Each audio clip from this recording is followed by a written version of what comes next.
Aujourd'hui, j'aimerais parler de l'oubli. J'aimerais parler de ce mécanisme de défense qui fait que on oublie les choses, on les refoule, ça revient un peu plus tard. Salut toi. Alors, si je suis désolée pour le bruit, je suis désolée pour le décor. On attend notre nouveau lit en fait. Donc là, on est dans la chambre.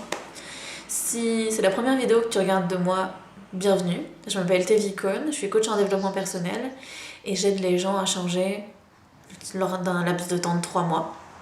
J'accompagne les gens pendant 3 mois. Et aujourd'hui, on va parler de l'oubli. Alors l'oubli, c'est mon mécanisme de défense préféré. Je ne sais pas si tu sais ce que c'est qu'un mécanisme de défense, mais si tu me regardes et que tu ne sais pas ce que c'est, un mécanisme de défense, c'est une réaction face à l'angoisse, face à la peur, face aux situations nouvelles. Par exemple, si je me retrouve devant une situation nouvelle qui m'angoisse, je peux utiliser l'humour pour me défendre, comme mécanisme de défense. Ou je peux utiliser la colère, la rage, ou je peux utiliser l'oubli. L'oubli, je l'utilise très souvent. Je fais pas exprès, mais apparemment, c'est ce que mon inconscient a décidé d'utiliser. C'est un sujet dont j'ai déjà parlé dans une précédente vidéo sur le retour du refoulé, qui est un terme psychanalytique où on postule que quelqu'un qui a vécu un événement traumatisant le refoule pendant X années et s'en souvient beaucoup plus tard comme un événement traumatisant. Le truc avec l'oubli, c'est que comme tout mécanisme de défense, c'est ni bon ni mauvais. C'est-à-dire que oublier une situation traumatisante pendant un temps, c'est hyper utile. C'est hyper utile parce que si je me laisse paralyser par mes émotions à un moment où je me sens en danger et où je suis en danger, je vais pas pouvoir avancer et je vais pas pouvoir me sortir de cette situation. Mais par contre, si je ne me rappelle pas de ce qui m'a traumatisée et que je n'exprime pas mes émotions quand je suis en sécurité, ça va rester. Et je vais avoir plein de symptômes comme des flashbacks, je vais répéter un schéma encore et encore et encore. Et c'est pas bon non plus. Donc comment est-ce qu'on fait pour traiter l'oubli ? La première des choses, c'est d'écouter son intuition et d'écouter ses réponses inconscientes. C'est-à-dire que si toi t'as été mené vers ma vidéo et que tu les regardes aujourd'hui et que t'as cliqué sur ce titre, ce lien-là, c'est que forcément t'as besoin d'aide et que ce sujet t'intéresse pas pour rien. C'est peut-être parce que t'as oublié quelque chose, parce que t'es bloqué dans une situation là tout de suite maintenant, que c'est inconscient et que t'arrives pas à t'en sortir. Et t'as beau essayer de te souvenir du pourquoi, du comment, tout seul ou toute seule, ça ne fonctionne pas très bien. Et du coup, malheureusement pour les blocages inconscients, c'est difficile de s'en sortir tout seul. Parce que comme c'est inconscient, il faut parler à son inconscient. Et parler à son inconscient, quand on ne le fait pas de manière régulière, quand on n'est pas praticien en hypnose, quand on n'est pas yogi ou expert dans l'art de la méditation, c'est très difficile de le faire tout seul. Et moi-même, qui a été formée à l'hypnose et qui pratique l'hypnose de manière très très très régulière, il y a plein de blocages qui me sont inconscients et j'ai besoin d'autres personnes pour accéder à ça. Parce que le truc avec les blocages inconscients et les mécanismes de défense, c'est qu'ils nous sont tellement normaux que c'est hyper difficile de les remarquer. C'est-à-dire que pour moi, c'est normal, une fois de temps en temps, d'oublier un truc. Le problème, c'est que la dernière fois que j'ai essayé d'aller voir une spécialiste pour traiter mes blessures et essayer de me faire aider, c'était une spécialiste en EFT, Emotional Freedom Technique. C'est un truc où on se tapote certains points méridiens pour que ça aille mieux. La dernière fois que je lui ai parlé, à la toute fin de séance, alors que ça faisait bien 2 heures qu'on discutait ensemble, je lui ai dit « Ah, la prochaine fois, il faudra qu'on parle d'un truc que j'avais complètement oublié. Il y a 1 an, je me suis fait agresser. » C'est un oubli qui est pas réellement... Maintenant, ça fait 2 ans, évidemment. Bref, c'est un oubli qui est pas anodin. Pour toi qui me regarde, si je te dis ça, tu me dis « Mais comment est-ce que t'as pu oublier ça ?» Ça n'est pas anodin, ça ne sera jamais anodin. Mais pour moi, ça l'est. Ça l'est parce que pour moi, c'est tout à fait naturel d'oublier certaines choses. Et même des choses aussi importantes que ça. Donc peut-être que pour toi, il y a certains mécanismes de défense qui sont complètement naturels, et ça va être difficile de t'en sortir quand t'es seul.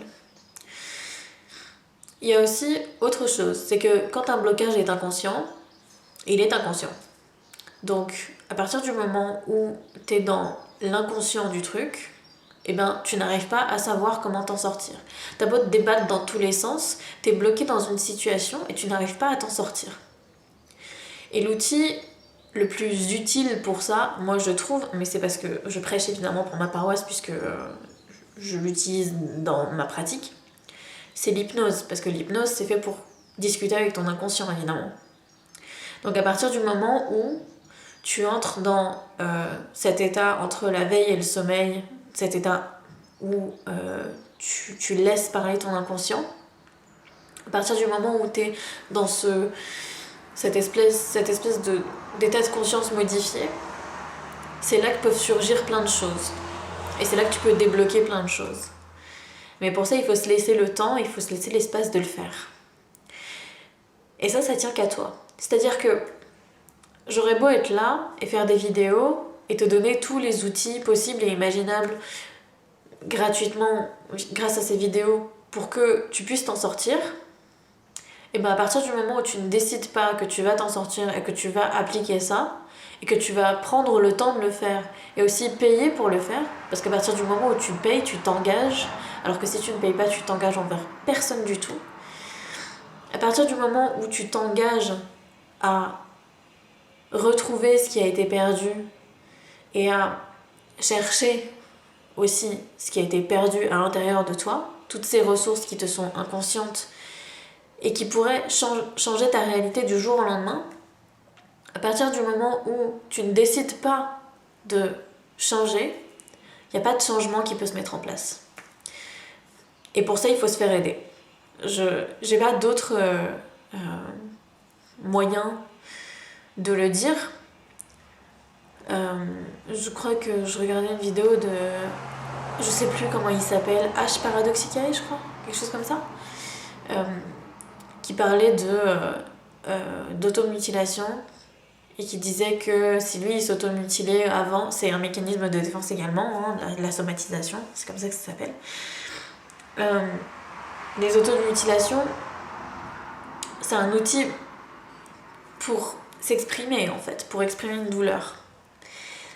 Mais à partir du moment où tu ne décides pas d'aller chercher de l'aide et que ton corps et ton inconscient pensent que c'est en faisant ça que quelqu'un va le remarquer et que tu vas trouver de l'aide, à partir du moment où tu restes coincé dans ce schéma et que tu ne décides pas toi-même que tu vas aller trouver l'aide qui t'est nécessaire et que tu t'engages pas en payant, c'est difficile de changer. C'est très très difficile de changer. Parce que même pour aller voir un psychologue, eh ben, il faut payer. Il faut payer la séance. Et en plus, la plupart des psychologues ne sont pas remboursés. Donc, c'est très compliqué. Désolée pour le bruit, la fenêtre est ouverte. Ouais, donc c'est essentiel de s'investir pour soi. Et c'est essentiel de prendre la décision, aujourd'hui et maintenant, je vais changer pour arrêter de souffrir. Parce que même si tu penses que te faire aider, ça va te mettre dans une position extrêmement inconfortable, il n'y aura rien d'aussi inconfortable que ce que tu vis maintenant. Rien du tout. Rien. Et malgré toutes les aides que tu peux recevoir aujourd'hui et maintenant, si tu ne décides pas qu'aujourd'hui et maintenant, tu vas changer et que tu vas mettre de l'intention dans ton changement et dans le fait d'aller mieux, si tu fais pas tout ça, il n'y a rien qui va changer. Et tu pourras demander toute l'aide que tu veux, il faut que ça vienne de toi aussi. Donc il y a 2 paramètres là-dedans, dans le fait d'aller mieux. C'est les bons outils, avec les bonnes personnes, et la décision, l'intention d'aller mieux. Voilà, je crois que c'est tout. Ok, j'espère que cette vidéo a pu aider quelqu'un. Si t'es dans cette situation de blocage inconscient où tu oublies beaucoup de choses qui sont très importantes, où tu te sens pas à ta place, où tu as l'impression de pas être bien, mais que tu ne sais pas pourquoi,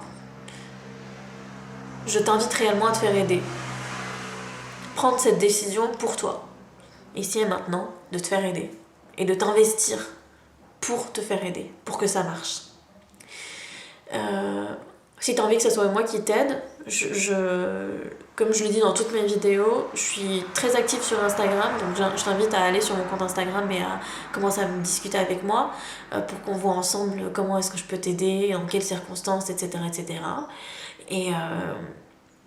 Et voilà, si cette vidéo t'a plu et qu'elle t'a aidé, n'hésite pas à la partager pour qu'elle soit mieux référencée sur les réseaux sociaux. Mets un pouce bleu, tape un petit commentaire et donne-moi des nouvelles de toi. C'est tout. Allez, bisous.